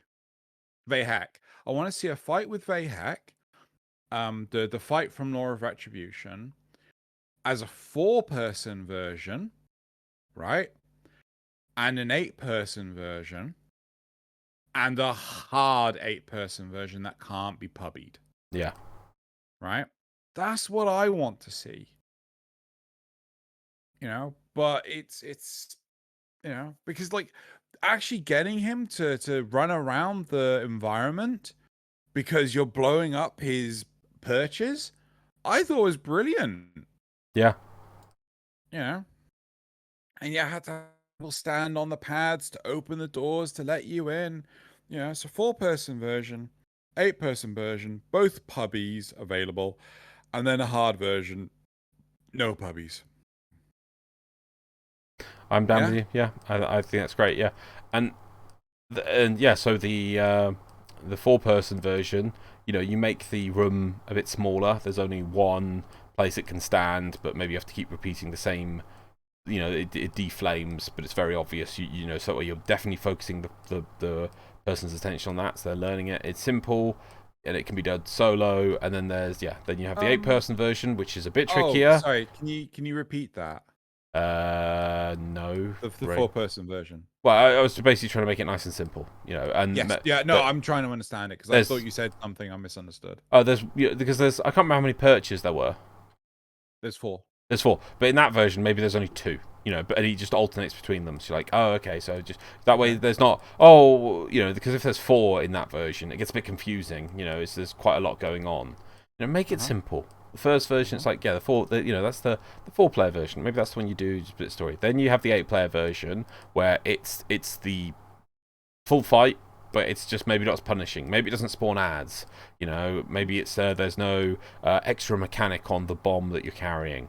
And then, as you say, then there's the hard version, which is the same room. So everyone's used to the room. Everyone knows what they're trying to do in this room. Yeah, we've got to do this thing, but there's just an additional mechanic.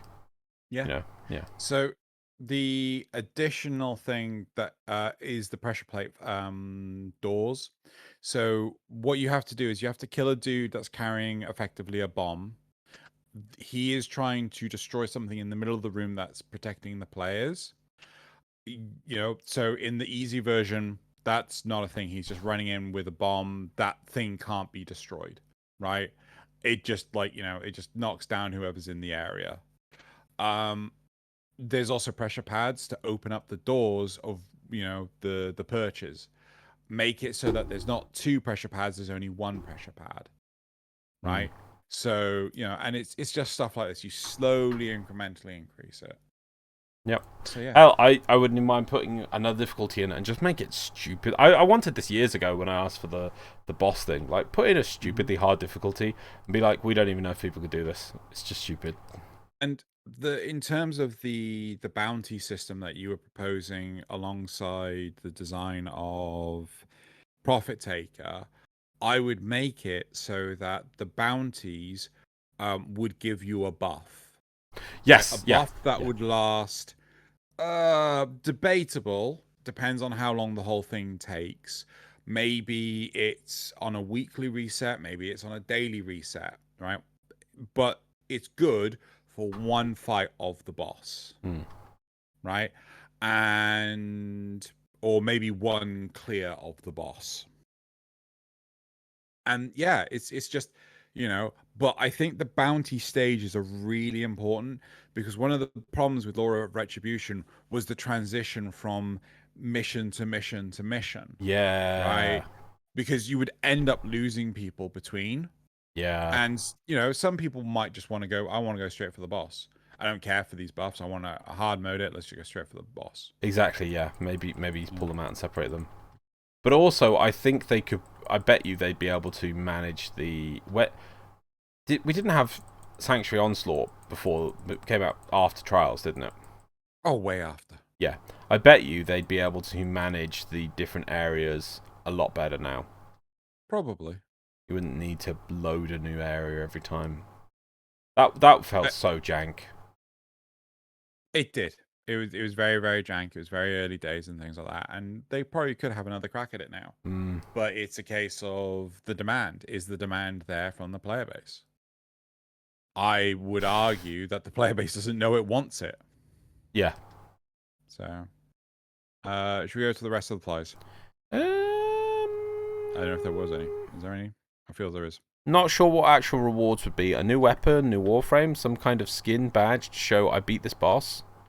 But no matter what it is, if you beat this guy, you could get the blueprint. No questions asked, no RNG nonsense. Wow, this is really old days. Okay, fair enough. We're not really worried about the rewards. Yes, there should be something cosmetic, but there should also be something this is pre-Arcanes looking at that list. Yeah, it would be. Yeah. Next. What about a corrupted boss? Somewhat like this. Kind of like you're hunting down the tower's neural sentry. Ah, the neural sentries. One day. What's the neural sentry? What's a neural sentry? Yeah. Yeah, it's like a meme. Like, what stalker? Like, what neural sentry? And the last one? There could be a sort of pulse that drains energy from all players in the beginning and possibly periodically throughout the battle. That way, if someone gets enough energy to actually use a power, they could feel justified and successful for actually managing it. Only on the harder modes. Yeah, that's the kind of... Yeah, I wouldn't... I mean, hell, I'd also be down for just like, oh, this is the insane hard mode where you don't get energy. Period. Yeah, like I said, no, you only get energy in a certain phase, and only then a bit. Because I don't want to say no energy, because then that's basically just completely like, No, well, what's... This is the super hard mode. No, but then it's like, well, what's the point of Warframes? Bullet sponges. Is there going to be one version where you just don't have any bullets? Yeah. Or energy? You're gonna melee it. Is there one version where you have no bullets, no energy, and you start the fight on 1 health? Yeah, you got to use your operator. Right. Well, I can keep going, man. What is it? Is it one? What, you start with no energy, no bullets. You start on 1 health, and your operator has permanent transference static. Yeah, it's the K drive version where you got to race the boss around the Orbalis. You got to do all the cool tricks and shit. I keep going. Freaking hell! Fine. The no bullets, no start on 1 health, no energy, maximum transference static at all times, and the K drive will knock you off if you touch anything or pick up anything. Railjack. You got to do a railjack ship fight. Is it the no bullets, no energy, no K drive, falls over, no operator. And your Railjack is permanently on fire with just everything falling to pieces every 2 seconds and only 1 turret working? Yes, it's that version. That version. It's just the turret. Just the turret. That's all you got. You got 1 broken turret. You got 1 turret. Yep, you got 1 broken turret. Oh, don't get me started on Railjack though, because I'll get sad and start complaining about where's the capital boss fight. Where's the moving capital ship stuff again? So we'll not do that. Right, that's it for that topic. So let us move on. I don't even know. Have I killed the Void Angel this time? I don't even know. Don't think I have. I think you should give up the will to live with your no energy, no warframe, no operator, no bullets, no energy. Bullets. Start no on 1 health. No rail K drive jacks. knocks you off. Arcwings are stuck on the floor. Yeah. Railjack is permanently on fire in multiple places, and has electrical errors, so you can't have any radar or anything. Only has 1 working turret, and it only points in 1 direction. And your necromech is stuck in the floor. Right. Okay, let's move on. Corn on the cob. Let's move on. Yes. Let's go to the graphs. Oh, I know what I forgot to do. We. Yeah, I jumped to the pool. Cool.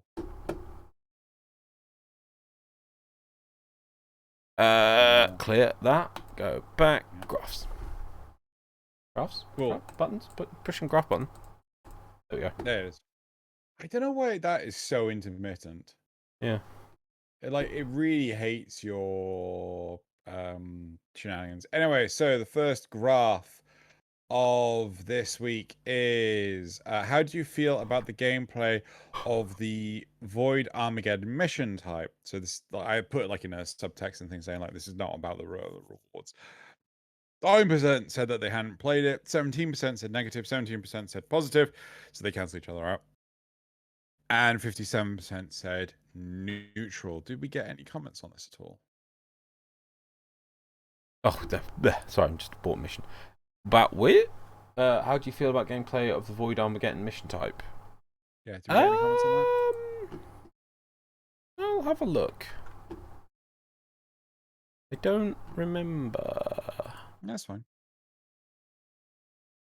There wasn't many comments this week, actually. So I do want to say, I do promise to read every comment at the very least between episodes. So do please put them below. Oh yeah, no, Grey Archon. The defense targets could die if mobs got lost. Loz is right. Sometimes there are enemies left over when a wave ends. I have no idea why the game lets the wave end if that's the case. And if players go to the other exodamper, those enemies may head to the reliquary drive. In later rotations, the angel will also spawn with enemies, and if anyone is focused on killing the angel, some Grenade Corpus may slip past and go for the relic. Though that seems like less of a bug, more of a feature, but you have to be vigilant overall, especially if the relic, letting the exo dampers die is no big deal, honestly. Okay, fair enough then. So the second graph we have.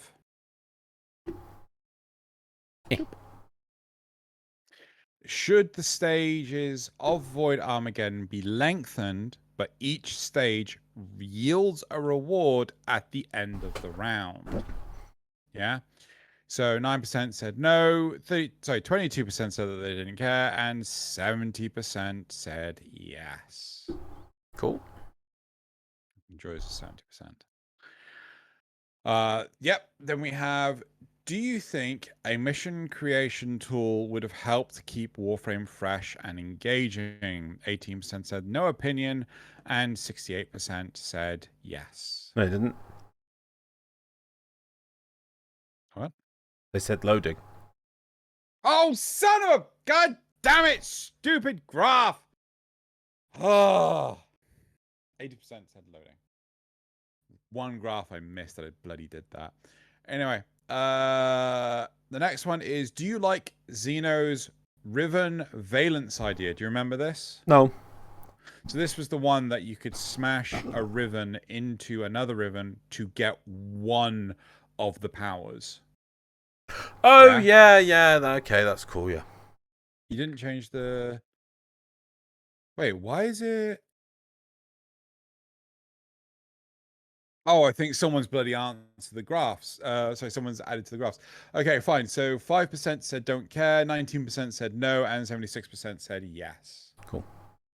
So, right. Okay, cool. So, wait.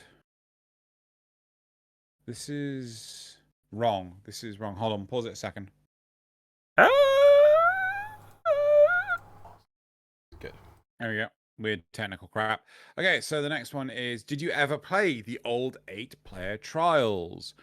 43% said yes, 22% said no, I joined after they were removed, and 35% said no, I started before they were removed, but I wasn't interested. So, yeah. And then last but not least, the joke question, which is, how would you improve the black market game mode? 9% said 3 layers of battle passes. 22% said RNG stats on weapons, warframes, and operators/drifters. And then a tie between of 35% between the auction house and more predatory monetization. Nice. There you go. Right, so that's it for the graphs. It is time to move on to the supporter questions. The bleep bloop and the bloop bleep. Bloop and bloop. There. Go. Then I go over there. Yeah. Okay, Srugal. Ooh.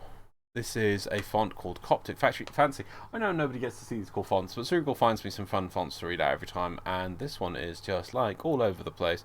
Before we start the supporter questions, I'm going to ask everyone to make sure you're subscribed to the channel, like the video, and share it. Oh, share it.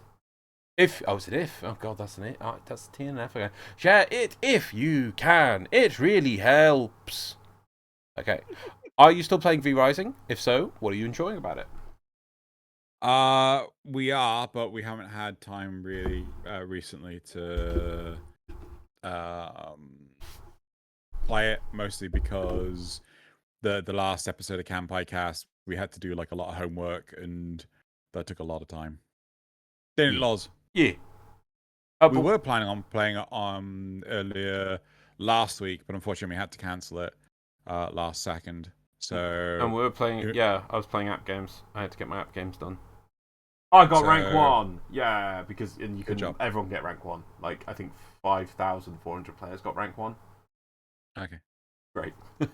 So we'll I don't know, who knows? We might actually play it tomorrow evening. If so, what are you enjoying about it? TV.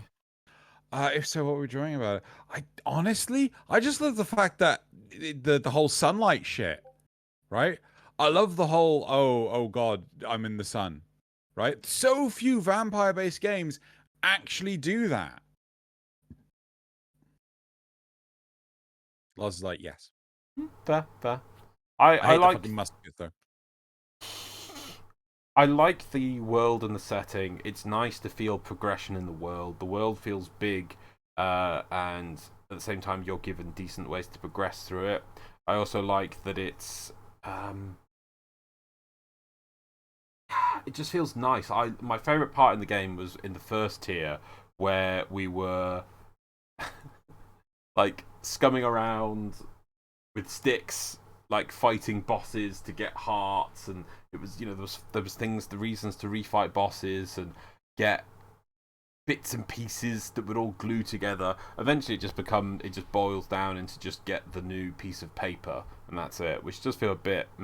I did like the idea of farming hearts and the rare drops. You felt good after. Oh yeah, we've got another heart. There's 2 more, and we can get another blood essence. It was eventually just get a recipe, and you get the later recipes too easily, I think. Right, Cool 3303, salty players of the game abound in plenty on the forums and the Reddit. But have you ever encountered one so specifically salty, apart from Cool 3303, that they would declare that DE want to remove a frame from the game entirely? In the specific case, a player believes that Ash has been moved from one annoying grind location to another, so that the player is convinced DE just don't want him in the game. Now, while this is nonsense, it does raise an interesting question. Do you think that in the future, DE could actually retire a Warframe from the game, rather than leave it alone or update it over time?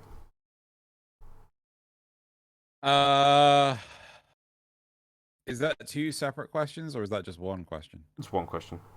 Okay. Yeah. I did hear about this Xeno Galleon who was super salty about Ember. Kept on raging about how bad Ember was. And eventually it got so toxic that D just had to cave and they reworked Ember. You're not answering Arbus' questions. No, but still, I like, in all honesty, no, I can't really think of anyone that got that salty that, but I can say that I do think that there's a significant amount of the player base who have complained about the state of affairs of various different warframes, which has incited change by mass complaint.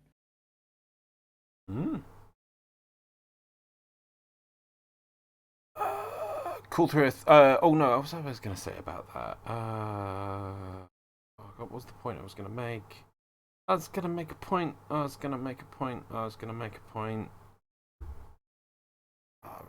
a Warframe from the game. Update it over time. I can't understand.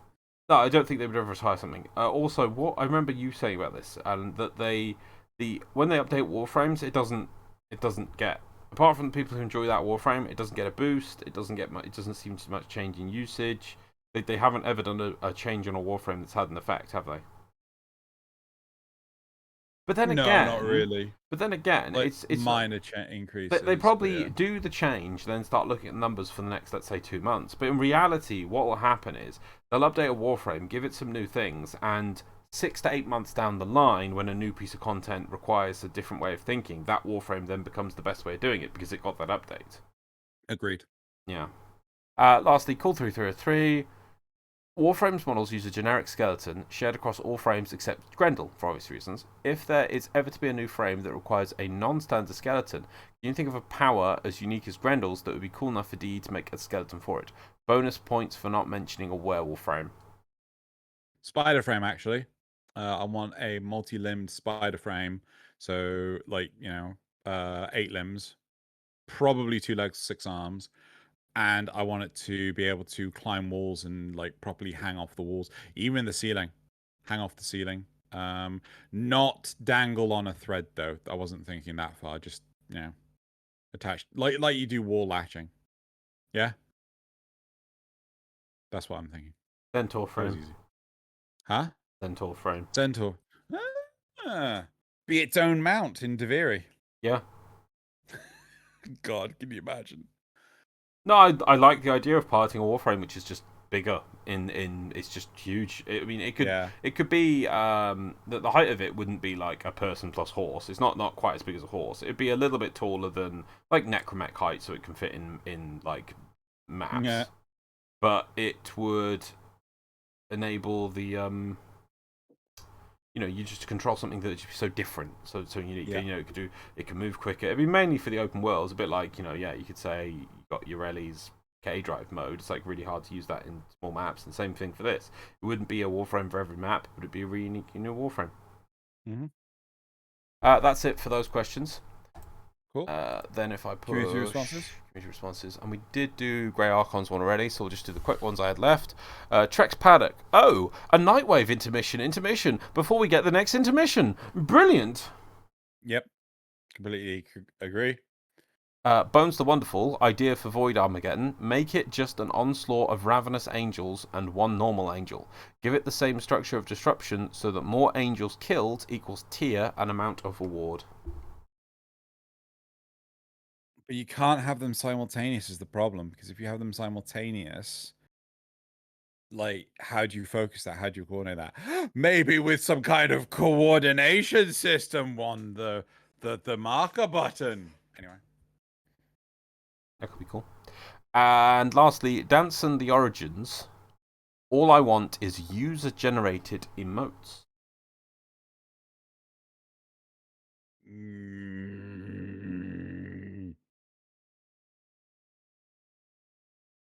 I don't know if we would see that. I like the idea. I genuinely do. God, that would make it machinima stuff so damn cool. I'd be 100% on board to get back on that if we had that. But the problem is, you're talking about animating the mesh and making sure that it works for all warframes. Yeah. So, I mean, look at Oberon's Feyarch skin. It does not sit on the mesh properly at all. The neck does weird shit all the time. But, yeah, it is what it is. Out of all the bajillions of combinations of cosmetics. Yep. Yeah. Right, and lastly, we're going to move on to the memes. So all these memes come from the What about the community shoutouts later? What? Memes aren't last. Yeah, shoutouts aren't a thing. Fine. Alrighty, lastly, I'm going to move on to the memes. You'll move on to the community shoutouts. So these are all from the r/memeframe subreddit. Do check them out. All the links in the description below. And let's just start with them. So the first one is it's not NFTs. Ribbons are just NFTs. Yes. Change my mind. Yes, I literally saw this one, and I showed it to Naz. I fucking love this one. This it's gonna be hard push for any of the other memes to beat this one. Okay. No, honestly, I was pissing myself laughing when I saw this. It's true. It's fucking true. Rivers are just NFTs. Right, meme number 2 feels like I've seen this before. Rubico Acreon, Rubicon Apricon. The numbers are different, but yeah. It's still brilliant. I like that one. Okay, next Meme one. number 3. Low effort post. When you finally get that item that you've been grinding for hours. Ooh. Shiny. Yep. Meme number 4. Ultimate weapon, the Void Crocs. Oh my god. Fair. So good. This is so true looking at it. Yeah. Right, meme number 5. We need a new subreddit. Salt, and even more salt. The ingredients. These were the ingredients chosen to create the perfect r/warframe. Yep. And lastly, always checking the list before farming. When you spend hours farming a regular warframe for Helminth and then realize you had already subsumed it. Bruh. Oh, I did this. For me, I added another one. And then you bought it with platinum, and you already subsumed it. Oh, yeah. Yeah. Damn, these are really good. But, yeah, it's got to be the first one. I love this one so much. Yeah. I love the first one. So true. So true. Those are the best jokes. Right, let you move on, finally. Your last segment, which is the... that. Yeah. Also, the last segment of the show. So, yeah, just saying. Right. So the first one is The Void Gives by L. Cody K. Yeah. Yeah. So we realized one very water-based painting. Water paints. The artwork is amazing. I'm just so far not a fan of the man in the wall. The man in the wall. No, I get it. But I think the artwork though is amazing. That is pure amazingness there. The second community shout out is Loki and Loki Prime by a name I genuinely can't pronounce because it's in Japanese. I love the Loki Prime helmet from the Loki. Yeah, it's one of my favorites. Yep. That's also right. So this is a multi-part thing. This is cat frame. So the one on the screen right now is Ivara or Kitty Vara. And this is by Mushkin. So there's so many of them. So this is one of 4 of a collection. That we've got Wisp, we've got Caliban. There's like so many, honestly. But I had to fish out Kitty Vara. Bertria Katu. It's so good. Yeah, it's really, really, really good. By Mushkin. Next one is Umbra and Operator by Daniela Domadini. Nice. Yeah. Nice. Yep, really like that one. I don't know. It just those eyes. They just feel too.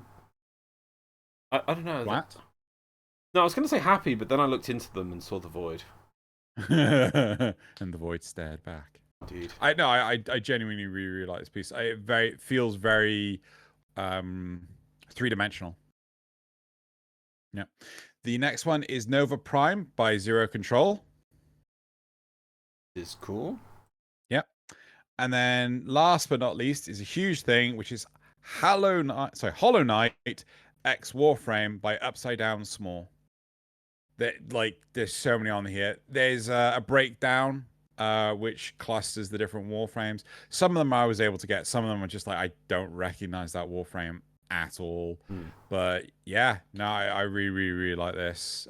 Basically, it's all the warframes, but imagined in the Hollow Knight design. That's really, really, really cool. Right, that is it for the community shoutouts. Oh, okay. I'm gonna have to. Right. So that's it. Bye, everyone. Oh God, we're gonna have to stop really quickly. Just hit off. Outro and bye, everyone.